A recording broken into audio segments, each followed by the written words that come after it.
नजर असेलच पुन्हा एकदा तिथे जाणार आहोत। दुबार मतदाराला फोडणार म्हणजे फोडणार असं अमित ठाकरे यांनी म्हटलेलं आहे। दुबार मतदारांना जागच्या जागी फोडणार, काय कारवाई करायची ती करा। TV9 मराठीशी बोलताना अमित ठाकरेंनी हे विधान केलेलं आहे।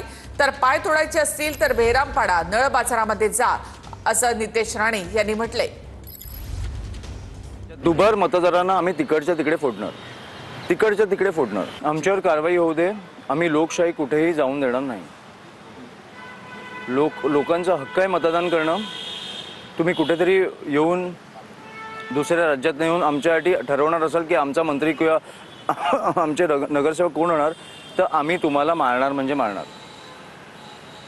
असं नाही होऊ शकत। आमच्या मतदानाचा हक्क किंवा आमच्या मतदानाची किंमत ही आम्हाला मिळालीच पाहिजे। असं नाही होऊ शकत। तुम्ही काय कारवाई करायची करा, आम्ही पोलिसांना सांगू की हा दुबार मतदार आहे, तुम्हाला काय करायचं करा, नाही तर आम्ही करू।